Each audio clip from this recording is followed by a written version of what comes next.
सीधी भर्ती के विज्ञापन पर रोक, पीएमओ के निर्देश पर एक्शन लिया गया है। तो बड़ी खबर आपको बता दें, लेटरल एंट्री पर केंद्र ने रोक लगाई है। एक तरफ नोटिफिकेशन भी आपको दिखा रहे हैं जहां केंद्र सरकार के आदेश के बाद यह एक्शन लिया गया है और लेटरल एंट्री पर रोक लगाई गई है। तो बड़ी खबर आपको बता दें, जहां लेटरल एंट्री को लेकर पीएमओ की ओर से निर्देश जारी किया गया है और निर्देश की एक कॉपी भी आपको एक तरफ स्क्रीन पर दिखा रहे हैं। तो केंद्र सरकार की ओर से यह बड़ा फैसला लिया गया है। लेटरल एंट्री पर केंद्र सरकार ने यह बड़ा फैसला लिया है और सीधी भर्ती के विज्ञापनों पर अब रोक लगेगी।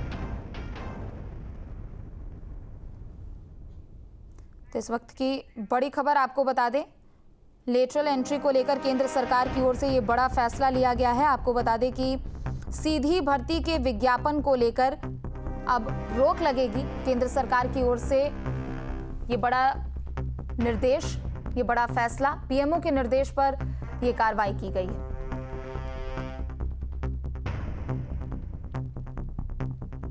तो बड़ी खबर इस वक्त की आपको बता दें, सीधी भर्ती के विज्ञापन पर अब रोक लगी है। सीधी भर्ती के विज्ञापन को लेकर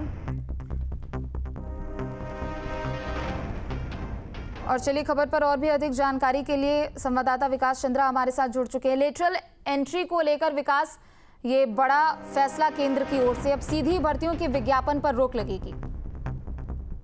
फैसला सरकार की तरफ से लिया गया है। देखिए, कई दिनों से इस पर राजनीतिक विवाद खड़ा हुआ था और तमाम विरोधी पार्टियां सीधे तौर पर मोदी सरकार पर आरोप लगा रही थी और आरक्षण विरोधी होने का आरोप जड़ रही थी और सीधे तौर पर आरोप लगाया जा रहा था कि इसके जरिए मोदी सरकार जो है आरक्षण खत्म कर देना चाहती है और अपने लोगों को भर्ती करना चाहती है। इन विवादों के बीच में अचानक से ही जो डिपार्टमेंट ऑफ डीओपीटी है उसके मंत्री जितेंद्र सिंह ने चिट्ठी लिखी और उसमें साफ साफ है कि प्रधानमंत्री के निर्देश पर यह निर्णय लिया गया है और उन्होंने यूपीएससी यानी यूनियन पब्लिक सर्विस कमीशन के चेयरमैन को यह चिट्ठी लिखी है और चिट्ठी लिखकर कहा है कि जो विज्ञप्ति निकाली गई थी उसको निरस्त किया जाए।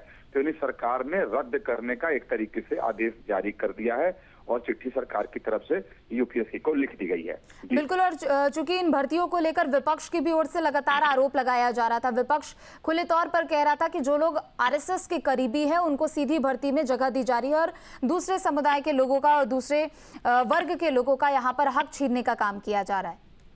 जी बिल्कुल, इस पर लेकर राजनीतिक विवाद उठ खड़ा हुआ। न सिर्फ विपक्ष बल्कि एनडीए में जो कई सारी ऐसी पार्टी है, चाहे वो चिराग पासवान की पार्टी हो, उन लोगों ने भी इस पर सवाल खड़े किए थे। राजनीतिक विवाद जब उठ खड़े हुए तो उस पर सरकार विचार कर रही थी और कह सकते हैं इसको कि इस पर जो लेटरल एंट्री है उस पर सरकार बैकफुट पे आ गई थी और मुझे लगता है कि उस बैकफुट पे आने का ही नतीजा है कि तत्काल से ही निर्णय लेकर के इस पूरे विज्ञप्ति को रद्द करने का के लिए चिट्ठी सरकार की तरफ से लिख दी गई है ताकि विवाद शांत हो जाए, क्योंकि इसका संदेश गलत जा रहा था और सरकार के जो रणनीतिकार है वो मान रहे थे कि इसका राजनीतिक नुकसान उठाना पड़ सकता है, क्योंकि ये बातें आ रही थी सामने कि ये आरक्षण के विरोध में है और मोदी सरकार और बीजेपी आरक्षण विरोधी है, ऐसा संदेश जा रहा था।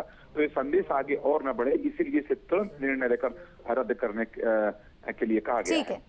शुक्रिया आपका तमाम जानकारी के लिए। तो ये बड़ी खबर आपको बता दें, लेटरल एंट्री को लेकर केंद्र सरकार की ओर से ये बड़ा फैसला लिया गया है। आपको बता दें कि सीधी भर्ती के विज्ञापन पर रोक लगाई गई है। न्यूज नेशन अब व्हाट्सएप पर खबरों के ताजा अपडेट के लिए न्यूज नेशन के इस क्यूआर कोड को स्कैन करें।